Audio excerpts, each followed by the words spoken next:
Yeah, let's talk about it. Mike Norvell decides to stay at FSU, and I never really thought Mike was going to take the Alabama job. In the last video, I kind of talked about all the reasons why he shouldn't take the job.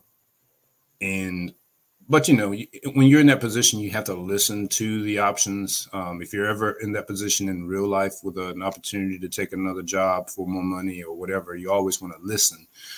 But I felt like Mike was never really interested in the job, but it's more so like, hey, I know I want to be at FSU, but it's a way to kind of check FSU as far as not really using leverage, but you always want to make sure that, you're on the same accord, so to speak, so, Mike, here's what Alabama has to say. He can listen to that and then, come to FSU and, say, hey, this is what's going on. Can you assure me of, X, Y, Z? Right. I don't really think it was about the money per se. Granted, Mike has earned every bit of the money that he's gotten from FSU with what he inherited and where he's brought the program to. But, you have, obviously you're in the ACC, you're suing to get out of the ACC, and you kind of want to have assurances that that's going to happen. You want to have assurances that, the administration's fully locked into, giving him all the resources needed to compete at an elite level, especially considering you're not leaving the ACC like this year. It's going to be probably 2 years before you're out of the conference. So you're still going to have that, disadvantage, so to speak, as far as the revenue gap with those SEC and Big Ten teams. But obviously, Michael Alford and FSU president, all of these guys are in lockstep. They're all in on FSU football because they know that's what drives everything. That's what, drives the revenue for your non-revenue sports. And, man, aside from Mike Norvell, one of the best hires that FSU has made has been Michael Alford. And, I know that Alford understands the importance of keeping Mike Norvell.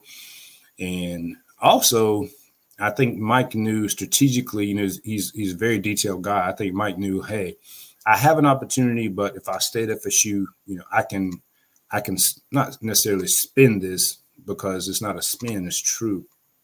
Mike could tell, recruits, hey, I had an opportunity to leave. Obviously, I'm not leaving. I signed an 8-year extension. FSU is where I want to be. And, if Alabama wants you, obviously, that tells everybody that you're a great coach, even though the product itself, it kind of lets everybody know that, it's, he's a great coach. But basically everything he's been saying since he's arrived at FSU, hey, I know we're not good right now, but this is where we're going. And so you can look at the track record from, 2020, got better in 2021. Obviously, 2022, you got better.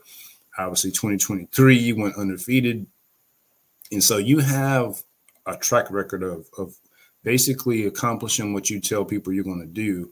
And you're going to be at FSU long term. And so, now, and I'm sure Mike has already done this.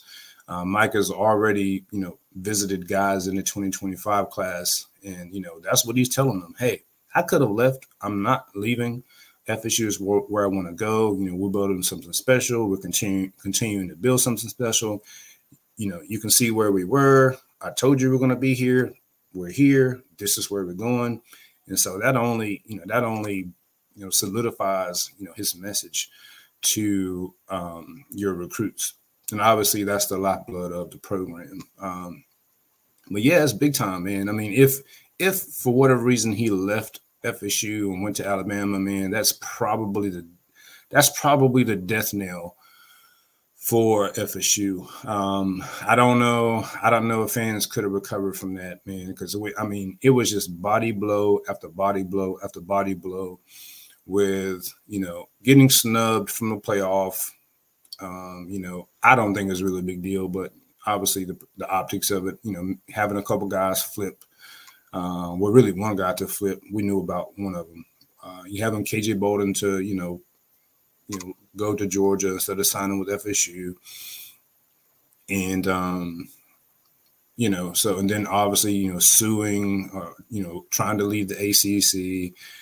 And, and so if you'd have had Mike Norvell leave, man, that would have been tough, because you're talking about guys, all the guys that have committed from the portal. They probably would have re-entered the portal. Guys that signed probably would hit the portal. I mean, who would want to coach in that situation? Who could they have gotten to come in that situation when you're in the midst of, trying to leave a conference? It just would have been hell.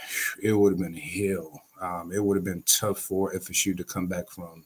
And also it would have been the second time essentially that, another SEC team is quote unquote poached your head coach.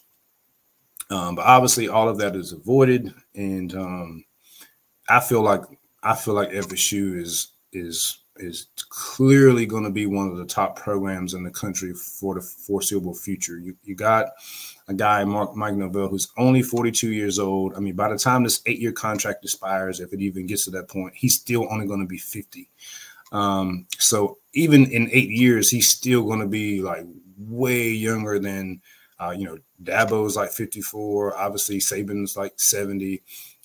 He's still one of the crazy one of the youngest coaches in the game, and he's already got FSU, up to as one of the top programs, back to one of the top programs in the country. And obviously he knows what he's doing from a coaching standpoint, a recruiting standpoint. I know some people still doubt his ability to recruit high school. I'm telling you, that's nonsense. Now, God knows what he's doing. And I keep saying this, I want to do an episode on transfer portal versus high school recruiting. They clearly have a strategy as far as certain positions. So it's not that they can't recruit certain positions at the high school level. It's a decision, I believe, to do something different that's way ahead of the curve compared to what programs traditionally do. And Mike has shown that he's not afraid to be ahead of the curve. Obviously, he was one of the first to embrace the transfer portal. And a lot of people kept saying at the time, it's not sustainable. You can't do this, What about team chemistry, culture, and all that? Listen, when you can evaluate at a high level and you have a track record now and you have a good culture, it's sustainable. It's sustainable, Yes, it depends on, players entering the portal and getting those players, but it's no different than high school. You got to recruit against other programs in high school. And so it's the same process as far as the transfer portal.